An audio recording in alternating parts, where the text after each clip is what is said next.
Hi everyone, it's me. இன்னைக்கு ஆக்கா ஃபுட்ஸோட chilli parotta எப்படி பண்ணலான்னு பார்க்கலாம். இது கூட ஒரு மேனுவல் வந்துடும் எப்படிலாம் பண்ணணும்னு, ப்ளஸ் ஒரு சீசனிங் பேக்கெட் கொடுத்துருப்பாங்க. இதெல்லாம் தான் இன்க்ரீடியன்ட்ஸ் நான் எடுத்திருக்கிறது. நான் வந்து பட்டர், கரம் மசாலா, இஞ்சி பூண்டு பேஸ்ட், அதுக்கப்புறம் காஷ்மீரி சில்லி பவுடர் எடுத்திருக்கேன். இங்கே வந்து பன்னீரை நான் எடுத்திருக்கேன்.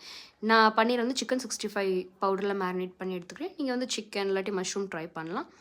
பேனில் பட்டர் ஆட் பண்ணிவிட்டு இந்த பன்னீரை கொஞ்சம் சாட்டே பண்ணி மைல்டில் தான் சாட்டே பண்ணணும். ரொம்ப பண்ணிங்கன்னா ரப்பர் மாதிரி ஆயிரும். எடுத்து செப்பரேட்டாக வச்சுக்கோங்க. சேம் பேனில் வந்து பெரிய ஆனியன் சாப் பண்ணது வந்து நீங்கள் ஆட் பண்ணிக்கோங்க.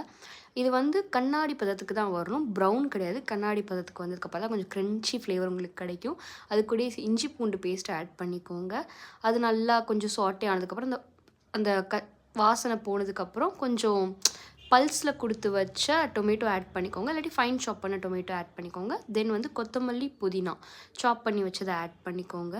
அதுக்கப்புறம் க்ரீன் சில்லிஸ் ஆட் பண்ணிக்கோங்க, சாப் பண்ணி வச்சது. இது கொஞ்சம் பெருசாகவே சாப் பண்ணுங்கள், பிகாஸ் அப்போ தான் எடுத்து வைக்கிறதுக்கு கரெக்டாக இருக்கும். ரொம்ப ஃபைனாக சாப் பண்ணிங்கன்னா காரம் கூடிரும். தென் வந்துட்டு கொஞ்சம் சால்ட் போட்டு நல்லா சாட்டே பண்ணிட்டு கரம் மசாலா வீட்லேயே அரைச்சதை கொஞ்சம் ஆட் பண்ணிவிட்டு கலருக்காக கொஞ்சம் காஷ்மீரி பொடி ஆட் பண்ணிக்கோங்க. உங்கள் விருப்பம் தான், கரம் மசாலா நீங்கள் ஆட் பண்ணணும்னா பண்ணலாம், இல்லைனா வேணாம். நான் கொஞ்சம் ஆட் பண்ணியிருக்கேன், பிகாஸ் அவங்க கொடுத்துருக்க ஃப்ளேவரிங்லேயே எல்லாமே வந்துடும். பட் நான் கொஞ்சம் எக்ஸ்ட்ராக்காக கொஞ்சம் ஆட் பண்ணியிருக்கேன்.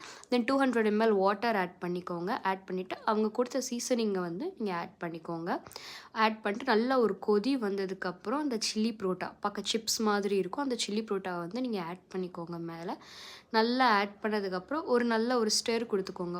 நல்லா ஒரு மிக்ஸ் பண்ணி விட்டிங்கன்னா அது நல்லா அந்த லிக்விடில் வந்து கோட் ஆயிரும். கோட் ஆனதுக்கப்புறம் கொஞ்சம் வேக விடுங்க. தண்ணி பத்தாத மாதிரி உங்களுக்கு தெரிஞ்சிச்சுன்னா நீங்கள் கொஞ்சம் எக்ஸ்ட்ரா ஆட் பண்ணிக்கோங்க. உங்களுக்கு கிறிஸ்பியான டெக்ஸ்சர் பிடிக்கும்னா தண்ணி நீங்கள் கம்மியாகவே ஆட் பண்ணிக்கோங்க. இல்லை எனக்கு நல்லா சாஃப்டாக வேணும்னா கொஞ்சம் எக்ஸ்ட்ராவாகவே தண்ணி வச்சுக்கோங்க. பன்னீர் வந்து நீங்கள் ஃப்ரை பண்ணி வச்சதை பன்னீரை இந்த டைமில் கரெக்டாக ஆட் பண்ணிக்கோங்க. இதை வந்து நீங்கள் சூடாக சாப்பிட்டாலுமே நல்லா இருக்குது, ப்ளஸ் கொஞ்சம் ஆறி கொஞ்சம் டைம் கழித்து சாப்பிட்டாலுமே நல்லாயிருக்கு. நான் 2 டைமும் ட்ரை பண்ணி பார்த்தேன். குக் பண்ண உடனேவும் சாப்பிட்டு பார்த்தேன், அதுக்கப்புறம் நெக்ஸ்ட்டு சாயங்காலமும் ஒரு வாட்டி சாப்பிட்டு பார்த்தேன். Tasted awesome. அப்படியே ரோட் கடையில் உள்ள சில்லி பரோட்டா மாதிரியே தான் இருந்துச்சு. பாய் பாய்.